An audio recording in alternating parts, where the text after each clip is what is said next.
December 26, 2004. A perfect Christmas morning in paradise. On the white sandy beaches of Thailand, tourists are slowly sipping their morning coffee, admiring the crystal-clear Andaman Sea. In Sri Lanka, local fishermen are routinely pulling in their nets, while in the Indonesian province of Aceh, people are just waking up to the calls of tropical birds. The air is filled with serenity. None of these people, neither the carefree tourists nor the locals, know that thousands of them have only hours left to live, and some just a few minutes. On this day, the ocean that had fed and delighted their families for generations would turn into the most ruthless killer in modern history. Over 220,000 dead, 14 devastated countries, millions of shattered lives, and a financial toll that is impossible to truly calculate. This was the deadliest series of tsunamis in recorded human history. But how did it happen that in the 21st century, in an era of satellites, instant communication, and the global internet, a giant killer wave caught half the globe completely off guard? How were entire cities wiped off the face of the earth in a matter of minutes, while the rest of the world suspected nothing? You are watching Catastrophica, and today we will reconstruct the minute-by-minute timeline of that terrifying day when the Indian Ocean rose up against humanity. It all began where sunlight cannot reach. Deep on the floor of the Indian Ocean, about 250 kilometers west of the Indonesian island of Sumatra. To understand the scale of what happened in those fateful minutes, we need to look beneath the Earth's crust. Our planet is like a cracked eggshell. It consists of giant tectonic plates that are constantly moving, millimeter by millimeter. In this region, the Indo-Australian plate is slowly but inevitably sliding under the Eurasian plate. This process is called subduction. For centuries, the edges of these colossal stone plates were locked together by the sheer force of friction. But the plates kept pushing. Year after year, decade after decade, immense stress accumulated in the Earth's crust, bending it like a giant coiled spring. A spring that, sooner or later, had to snap. And that moment arrived. At 7:58 a.m. local time, the rock gave way. A rupture occurred. This was no ordinary earthquake, the kind residents of seismic zones are used to. This was a megaquake with a magnitude between 9.1 and 9.3. The rupture of the seafloor wasn't local. It tore northward like an unzipping zipper for an unimaginable 1,200 kilometers. Imagine a crack stretching from New York to Chicago, all happening deep underwater, tearing the ocean floor apart at blinding speed. The unzipping process lasted for nearly 10 minutes, an absolute record in the history of seismic observation. Usually earthquakes last for seconds, maybe a minute at most. Here, the planet convulsed for so long that the vibrations made the Earth ring like a bell for weeks afterward, and the planet's axis shifted by several centimeters, making the day a fraction of a microsecond shorter. But the real terror wasn't in the tremors themselves. The energy released by this shift is beyond human comprehension. Scientists estimate it was equivalent to the explosion of 23,000 atomic bombs dropped on Hiroshima. And all this monstrous power didn't just vanish into the void, it struck the water column. When the plate snapped, a massive section of the ocean floor, hundreds of kilometers wide, instantly thrust upward, in some places by up to 10 meters. Like a gigantic piston, the seafloor launched billions of tons of water toward the ocean's surface. On the surface, it didn't look like a classic, towering wave with a crest, but rather a sudden, sharp rise in the entire sea level. But gravity always wins. The massive volume of water pushed upward began to collapse and spread out in all directions from the fault line. A monster was born. A series of tsunami waves began their deadly sprint across the Indian Ocean. In the open sea, these waves were only about a meter high, and passing ships didn't even notice them. But the speed of this invisible killer reached 800 kilometers per hour, the cruising speed of a passenger airliner. The countdown had begun. The tsunami rapidly expanded outward from both sides of the fault line. The first to stand in the path of this watery wall was the northern tip of the Indonesian island of Sumatra, the province of Aceh. From the moment the massive tremors destroyed buildings in the provincial capital of Banda Aceh, the people had only 15, maybe 20 minutes before the water arrived. The locals who had run out into the streets in panic during the earthquake were just starting to recover, clearing debris and helping the wounded. They thought the worst was over. They were wrong. At approximately 8:15 a.m., a strange roar echoed from the ocean. Survivors later described it as the sound of a squadron of fighter jets, building into the deafening thunder of a runaway freight train heading straight for them. As the wave hit the shallow waters off the coast of Sumatra, its physics drastically changed. The speed dropped from 800 to 50 kilometers per hour, but all that colossal energy hidden deep in the water now began to thrust upward. The wave, barely noticeable in the open ocean, transformed into a black, boiling wall of water as tall as a 9-story building. The province of Aceh recorded the maximum tsunami height of the day, an unbelievable 30 meters. In some places, the water surged inland for 4, sometimes 6 kilometers, leaving virtually nothing alive in its path. This was not a wave in the traditional romanticized sense. It was a high-speed mudslide made of black sludge, sand, uprooted trees, shredded cars, and pieces of buildings. The water possessed such density and kinetic energy that concrete structures folded like houses of cards. Massive diesel power plants and multi-ton ships were picked up like children's toys and hurled deep into urban areas. The most famous example is a giant generator barge weighing 2,600 tons, which the wave dragged several kilometers inland into the heart of Banda Aceh. It remained there, stranded among the ruined neighborhoods, eventually becoming a haunting memorial to the tragedy. Those caught in the streets or inside lightweight wooden structures had zero chance of survival. Outrunning a roaring torrent that was erasing all life was physically impossible. Yet, even in this absolute hell, there was room for miracles. Some people survived by scrambling onto the roofs of the few high-rise buildings that held their ground. Astonishingly, several large mosques in Banda Aceh survived intact, most notably the magnificent Baituraman Grand Mosque. While the Black Ocean raged around it, grinding the city to dust, thousands of people took refuge inside its sturdy concrete walls and on its upper galleries. Footage of the pristine white mosque standing tall amidst an entirely apocalyptic landscape would later be broadcast on every news channel in the world. Sumatra took the heaviest, most merciless direct hit from nature. Out of the 220,000 victims that day, over 160,000 died right here in Indonesia. The province of Aceh was literally wiped off the map, reduced to a flat expanse of mud. But while Indonesia was already drowning in water and terror, the rest of the Indian Ocean coastline continued to enjoy a peaceful Sunday morning, totally unaware that the invisible killer was already racing toward their shores. While Indonesia was suffering through the apocalypse, the wave continued its journey west toward the shores of Sri Lanka and India, and east toward the coast of Thailand. But before delivering its crushing blow, nature set a monstrous trap for humanity, a trap built on simple ignorance. A tsunami is not a single wave. It's a series of waves, a kind of watery train. And depending on the direction this train travels from the fault line, the first thing to reach the shore might not be its crest, but its trough, the lowest negative part of the wave. In oceanography, this phenomenon is called the drawdown phase. On hundreds of beaches across the Indian Ocean coastline, something strange and mesmerizing happened. The water suddenly began to recede rapidly. The sea withdrew so fast and so far, farther than during the strongest seasonal low tides. The ocean floor was exposed for hundreds of meters, and in some places, for kilometers. Thousands of fish, crustaceans, and even small sharks were left flapping on the wet sand. Coral reefs that locals had never seen above water were suddenly laid bare. And then, fatal human curiosity took over. Instead of fleeing to higher ground, thousands of people walked toward the sea. Locals rushed to gather the easy catch, the fish thrashing on the sand.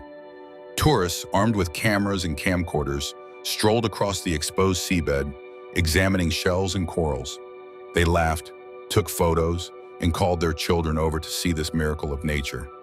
None of them realized that the retreating ocean was a drawn bowstring, and the arrow had already been released. All the water that had pulled away from the shore was being sucked into the approaching giant crest of the tsunami, feeding it, making it even taller and deadlier. The people wandering on the exposed seabed had literally minutes left to live. But against the backdrop of this mass blindness, a story unfolded that still amazes the world today. The story of how one school lesson saved 100 lives. Phuket, Mai Beach. A 10-year-old British schoolgirl named Tilly Smith was walking along the shore with her parents. When the water started receding rapidly and the sea on the horizon began to foam and fizz strangely, like water on a hot frying pan, the girl went into absolute hysterics. Just 2 weeks before the trip, during a geography lesson at her school in England, she had done a project on earthquakes and tsunamis. Her teacher, Mr. Kearney, had shown the class videos of a tsunami in Hawaii. Tilly recognized the symptoms. She started screaming to her parents that a giant wave was coming right now. Her parents didn't believe her at first, but the child's panic was so intense that they rushed to get her off the beach and warned the hotel security guard. The hotel administration acted with lightning speed. Mai Beach was evacuated immediately. Just minutes after the last person left the shore, a wall of water crashed down, destroying everything in its path. Thanks to the knowledge of one 10-year-old girl, Mai Beach became one of the few places in Phuket where not a single person died that day. Tragically, on the other beaches of Thailand, there was no Tilly Smith to warn the crowds. 2 full hours had passed since the earthquake. 2 hours! In the modern world, that's more than enough time to send messages halfway across the globe, sound the sirens, and launch helicopters. But Thailand continued living its normal life. The beaches of the resorts in Khao Lak, Phuket, and Phi Phi were packed with vacationers. It was from Thailand that the world would later receive the largest amount of shocking amateur footage. In 2004, people didn't yet have smartphones in every pocket, but tourists from Europe and America had portable digital camcorders. People were filming their perfect vacations. And that is exactly why we can watch the disaster unfold from a terrifying first-person perspective. In these videos, you can see a strange white line appearing on the horizon. It didn't look like a normal surfer's wave. It was a solid, continuous wall of white water stretching as far as the eye could see. It approached silently until it reached the very edge of the shore. Many tourists stood their ground, mesmerized by the sight, filming until it was too late. By the time they realized the white wall had no intention of stopping at the shoreline, they turned and ran. But outrunning water moving at 40 kilometers per hour across thick, soft sand was impossible. The resort region of Khao Lak, located north of Phuket, suffered a particularly horrific fate. While Phuket had hills and tall concrete hotels, Khao Lak's topography was a death sentence for its residents. It was a long, completely flat coastal plain with a gently sloping seabed. The shallow water acted like a ramp. The wave in Khao Lak reached heights of over 10 meters and surged 2 kilometers inland, meeting absolutely no natural resistance. Elite bungalows, beachfront restaurants, and wooden structures were obliterated in seconds. In Thailand, the tsunami claimed the lives of over 8,000 people, and the overwhelming majority of them perished right there in the flatlands of Khao Lak. The water crashing into the resorts was incredibly dense. It wasn't just ocean water anymore. It was a black, churning mass filled with deadly projectiles, pieces of roofs, shattered glass, sun loungers, and palm tree trunks. Surviving in this torrent didn't depend on how well you could swim, but entirely on blind luck. A person could be an Olympic swimmer, but a single hit from a passing refrigerator or the bumper of a car ended any chance of survival. Cars caught in this flood behaved like washing machines on a spin cycle. Heavy pickup trucks were flipped and carried through the streets, crushing everything in their path. Those lucky enough to cling to the tops of sturdy palm trees or climb onto the roofs of the few surviving concrete hotels spent hours watching their loved ones and friends perish below in the boiling cauldron, entirely powerless to save them. On that day, Thailand lost thousands of people from over 40 countries around the world. The tourist paradise was turned into a massive mass grave, scattered with the debris of a life of luxury. And while the ruined hotels of Thailand sank underwater, scientists on the other side of the world stared at their monitors in despair, fully grasping the scale of the tragedy, yet completely powerless to stop it. How could it be that a giant wave traveled across the ocean for hours, yet not a single country was warned? The answer to this question lies in a tragic convergence of circumstances and humanity's global lack of preparedness. Let's fast forward to Hawaii, to the Pacific Tsunami Warning Center. It was there in Honolulu that seismologists on duty were the first to see that the Earth had convulsed. The sensors were off the charts. The scientists instantly determined the colossal magnitude of the earthquake, but initially the system issued a tsunami warning for the Pacific Ocean. It took precious minutes to recalculate the data and realize that the epicenter was on the other side of Indonesia, in the Indian Ocean. And that is where a catastrophic, deadly hole was discovered in this highly technological and well-oiled warning system. In the Pacific Ocean, historically considered the most seismically active region, a complex network of deep ocean buoys, pressure sensors, and clear communication protocols between governments was already in place. If a tsunami had struck there, the entire region would have known about it within 15 minutes. But in the Indian Ocean, there was nothing. Not a single deep water sensor, no unified early warning system. Moreover, the scientists in Hawaii simply did not have the phone numbers of government officials or emergency services in Asian countries. Imagine this blood-chilling horror. You are sitting in a safe office, thousands of miles from the epicenter. You are looking at computer screens, and you know for an absolute fact that at this very second, a monstrous wall of water is racing at incredible speed toward the shores of Lanka and India, where millions of people live. You know they will die if they don't get off the beaches. But who do you call? The seismologists in Honolulu fell into despair. They frantically started searching for contacts on the internet. They called the US State Department, tried to reach American embassies in the region, and called naval bases. But it was Christmas night. The diplomats were sleeping. Getting through to the right people, the people with the authority to trigger sirens or broadcast a message on national radio, proved to be a nearly impossible task. Precious time slipped through their fingers, while scientists and operators tried to smash through bureaucratic walls and find just one working phone number in Colombo or New Delhi. The tsunami mercilessly devoured miles of open water like an invisible express train. The information vacuum proved just as deadly as the water itself. Humanity had built satellites capable of reading a license plate from space, but couldn't make a simple phone call to warn each other of an impending apocalypse. And the countries of South Asia were about to pay the ultimate price for this blindness. More than 2.5 hours had passed since the fatal rupture of the Earth's crust. The invisible death had crossed the Bay of Bengal. India and Sri Lanka, located nearly 2,000 kilometers from the epicenter, hadn't even felt the morning tremors. The ocean here was perfectly calm, but around 10:30 in the morning, the eastern coast of these countries met the monster. And it was here that a tragedy occurred that will forever remain the deadliest train disaster in human history.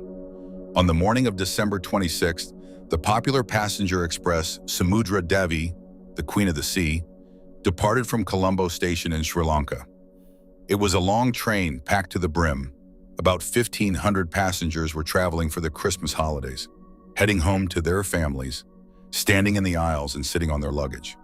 The train's route ran along the picturesque coastline, just a couple of hundred meters from the surf line. As the train passed through the village of Paralia, a roar echoed. The first wave of the tsunami struck the tracks.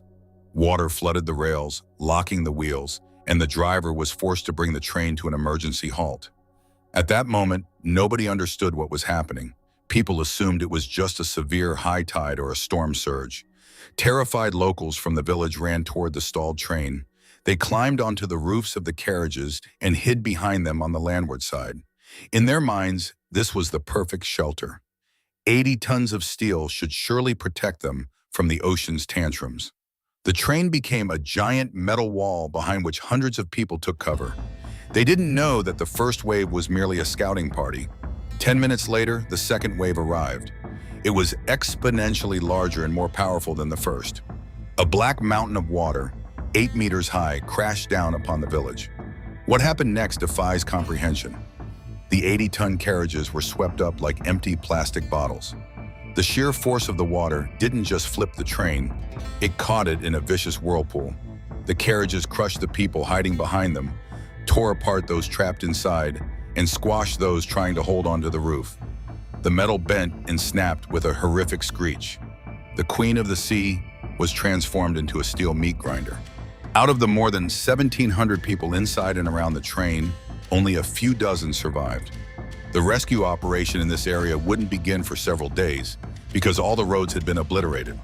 At the exact same time, the waves slammed into the southeastern coast of India, wiping out fishing villages in the state of Tamil Nadu. Sri Lanka lost over 30,000 of its citizens that day, India over 16,000. But the ocean still wasn't satisfied. The tsunami continued its relentless march westward. 7 hours after the earthquake, the greatly weakened but still deadly wave reached the shores of Africa. In Somalia, Kenya, and Tanzania, it claimed the lives of hundreds of fishermen who, just like the people of Asia, had received absolutely zero warning. This was a catastrophe of truly planetary proportions. When the water finally receded, leaving the shores in peace, the survivors opened their eyes and could no longer recognize their world. What had been paradise beaches, bustling tourist streets, and cozy fishing villages just that morning now looked like footage from a nuclear bomb test. The landscape had been erased down to the bedrock. All that remained was a gray-brown sludge of mud, uprooted trees, twisted metal, and the scattered remnants of human dwellings. And in this deafening silence, broken only by the weeping of survivors, a new, equally terrifying phase of the catastrophe began to unfold, a logistical nightmare in a battle against an invisible enemy. The infrastructure was completely annihilated. There was no electricity, no communication. Roads had washed away, bridges had collapsed, and port facilities had been reduced to piles of concrete. Delivering humanitarian aid, water, food, medicine was practically impossible. Heavy machinery couldn't reach the hardest-hit areas of Indonesia and Sri Lanka. Rescue workers had to drop bags of rice and bottles of water straight out of military helicopters. But the most horrifying threat became the tropical heat. In a climate where temperatures routinely exceed 30 degrees Celsius, tens of thousands of human bodies, mixed with animal carcasses and rotting garbage, began to decompose rapidly. An unbearable, sickly sweet smell of death hung over the ruined cities. The water in the wells and springs had been poisoned by ocean salt and cadaveric toxins. Doctors sounded the alarm. Epidemics of cholera, dysentery, and typhoid were imminent. These diseases had the potential to claim more lives than the tsunami itself. There was no time for proper funerals. Local authorities made a heavy, terrible decision: to bury the dead in mass graves. Excavators worked around the clock, digging deep trenches where bodies were dumped by the hundreds. Most often, they were unidentified because the remains had already been disfigured beyond recognition by the heat and water. For the relatives, this was a special circle of hell. Along the ruined streets stood massive corkboards, completely covered with photos of smiling people, captioned in dozens of languages. "Have you seen my daughter?" "Looking for our parents." The vast majority of those photos would remain hanging under the scorching sun, forever unanswered. But amidst this hopeless grief, the world displayed an incredible sense of unity. The news of the disaster shook the planet. It triggered the largest humanitarian operation in history. Governments, corporations, and ordinary people around the world donated over $14 billion. Warships from the US, Japan, Australia, India, and European nations were transformed into floating hospitals and supply bases. Doctors, rescue workers, and volunteers flocked to the devastated regions by the thousands to clear the rubble and treat the wounded. Humanity, having been rendered completely helpless in the face of nature on the day of the disaster, threw all its strength into saving those who remained. But a long process of reckoning lay ahead. We had to answer the most important question: how do we make sure this never happens again? The price humanity paid on December 26, 2004 was far too high. 220,000 lives became the terrifying cost of complacency and a lack of technological readiness. But this cruel lesson was, ultimately, learned. By 2006, under the auspices of the UN, the Indian Ocean Tsunami Warning and Mitigation System was established and launched. A highly sophisticated network of deep-water dart buoys was deployed on the ocean floor, capable of detecting the slightest change in water column pressure. Hundreds of towers equipped with sirens were installed on beaches across Asia, and blue signs reading "Tsunami Evacuation Route" became a mandatory feature of any coastal tourist zone. But more importantly, the mindset of the people themselves changed. Now, every school child in a seismically active region knows If the ocean suddenly starts fizzing and exposes the seabed, you don't take out your camera to shoot a beautiful video. You drop everything and run as fast as you can to higher ground. We will never be able to stop the movement of the colossal tectonic plates. Nature will always be stronger than us, and the ocean will undoubtedly show its true destructive temper again. But it is within our power to ensure that it never reaps such a horrific harvest simply because we didn't know who to call. You've been watching Catastrophica. Let me know in the comments. Do you remember watching the news broadcast from that terrifying December of 2004? Don't forget to like this video and subscribe to the channel so you don't miss our next breakdown of the biggest catastrophes in human history. Stay safe out there and see you next time. Stay safe out there and see you next time.